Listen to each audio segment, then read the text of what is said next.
Haidong. So in this video, we're going to talk about the front sword toss. Now, this only happens in tricking. You never do this in a form. You never try to actively release your blade. It's a bad idea. But if you're tricking, this is going to be all the rage. Now, it does, again, teach you how to do like hand-eye coordination and all that fun stuff. But disclaimer, this does not happen in combat. It just doesn't. Right? There's really not any circumstance where I'm like engaged with someone and suddenly I can be like, aha, and cut you that way, especially because my blade is going to be backwards because it's harder to gauge it. In general, you're never going to use this in combat, but it looks interesting, and especially if you're here in terms of tricking, it's going to be one of your first releases you're probably going to learn. As I mentioned in the figure 8 video, I do recommend, especially when you start learning these techniques, be a little bit more prepared, right? So I mentioned that there is like these gloves you can, that baseball catchers put underneath their gloves that are reinforced along the, more or less along the palm and along the front finger. I highly recommend those if you're starting to learn how to toss a weapon. Second of all, so this is how I learned. So I learned with this, actually this exact sword all those years ago, without any protection. Was it the best way to learn? Probably not, but I highly recommend, so those gloves, something lighter, not with an edge, and if you're, again, uncomfortable, try having like headgear with a mask just in case it gets close to your eyes. It'll get close to your eyes, but it shouldn't be aiming for the tip. But as with everything else, all of this is on you, right? But this is gonna be your first release, so if you're willing to take all liability, here we go. So the idea is more or less, I want to think about where the center of mass is going to be. So obviously if you're using a tricking sword, that's going to be about in the center of the sword because otherwise they done messed up, right? But the idea is think about where the center of that mass is, and you just want to be coming up and down this way, right? You don't want the center of mass to be going off this way because then you have to be catching it like so, versus if it's just coming up right like this, it's a nice toss as such. So the idea is, and I might actually drop this because I haven't done this in a while, but so think about using the tip, right, as almost like a guiding point. So I actually want the blade to be coming up as I toss and catch. So this is a basic 360 toss, right? Now ideally as you do this, you want to be catching it in correct grip, and you're going to naturally figure it out as you just practice with this, right? So you can just keep going. Again, I like to think almost again like pinching and kind of like tossing, actually using a little bit of my palm against the side of the hilt. Actually give it a little bit extra momentum. But this is your first toss. So one thing to keep in mind, if the sword is not doing anything that you want to do and you have to bail, right? Just step away from it, let it fall, right? So especially if you're starting to learn, even if you have learned and you think you're up to snuff, if there's a blade that's just doing something crazy, get away from it, right? Because it's not worth it, right? So as you can probably tell with this blade, there's quite a lot of mess on it that I honestly have tried over the years to completely clean off, and I have yet to be completely successful because it has embedded itself in dirt so many times. But yeah, so if you're seeing something like this and it's doing something crazy, just back off, right? You don't necessarily need to raise your hand, but just back away from it, let it fall, and pick it back up. So that said, don't pick your favorite mukam, don't pick your favorite sword, like this one. It's not my favorite sword, but at the time it was.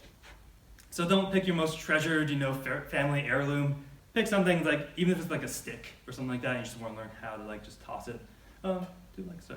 One thing to keep in mind, if you are using a mukam that does not have a guard, make sure you don't catch it in the middle, right? So if you're tossing it and you're catching it, I'm going to pretend I caught it here. You need to know, right? Because eventually, if you do want to go into active competition, you're going to be using a blade like this probably, or at the very least, it's going to be metal. People aren't going to be impressed with a wooden sword being thrown around. Obviously, you can do that with a bow staff, but in terms of sword, you need to be able to learn how to track the hilt, right? So, for example, if it goes off the corner, I should still be able to catch it. Without obviously catching the blade. So what we'd like to do, so once you're able to do this at least 10 times in a row, that's going to be a general gauge of when you should be allowed to kind of experiment a little bit more, right? So if you're able to do this 10 times, again, in a row, you can try something a little bit more advanced. And in terms of a little bit more advanced, there's really only a couple of directions to go with this specific one. So from here, so instead of just doing one toss, try doing 2 tosses, right? So notice that I have not done this in a while, so it's going off on a weird angle. Right, so just do it twice in a row, catch it, pretty good. I'm not sure if you can actually see all of it, so I'm going to step back this way. So again, toss, toss. Do that at least 10 times in a row. I highly recommend 30 or 50 if you're trying to go into a double. And then from there, double. I do not recommend going past double because that just eats time and doesn't look that great, because you can just toss up in the air and just be like, and catch it. So again, so try this. So try at least 10 times. I highly recommend at least 30 or 50, again, in a row, right? So you throw it, you catch it at least 30, 50 times in a row, and then try something new. There's going to be a second variation of this. It's going to be from reverse grip, right? So from here, so this is not going to be a full 360. This will be a 180. So I do here, toss, normal grip, right? Here, toss, normal grip. So obviously, same exact thing, right? So here, notice this is not going to be an actual uppercut. This is kind of just flipping in front. So again, this is not applicable to actual combat. But I'm here using, again, the same technique. So flipping this way, think about where the center of mass is, and throwing it this way. Just like what we did before, you can do this at least 10 times in a row, and when you're happy with that, try going for 1.5, right? Back it up, 1.5. See? Doesn't always work. 1, 2, 3, right? 1, 2, 3. Like so. Now, if you're looking to add this into your competition form, there are a couple ways you can do it. So obviously, if I'm just looking at you, not nearly as impressive, right? So what I recommend is maybe if you try doing like a solid power uppercut, you do a throw and then counter, spin, counter, something like that. So actually use the technique as a transition as opposed to the technique in and of itself. Now there will be techniques that you can do that as a major, bread and butter. So the technique that I really like to do, that I recoined, although maybe shouldn't have, is something like that, right? But the idea is should be a transition. So unless if you're doing something really, really advanced, so for example, like there's going to be a future wrist roll pop up and stuff like that, kind of keep it as a transition, right? So again, try maybe from uppercut, spin into a diagonal or something along those lines. That's going to be perfectly fine. For the second combination, so using the reverse grip, so if you're starting in normal grip, something you can do is, so figure 8, right? You can roll, cut, pop up, catch, cut down, and then keep going on with your form.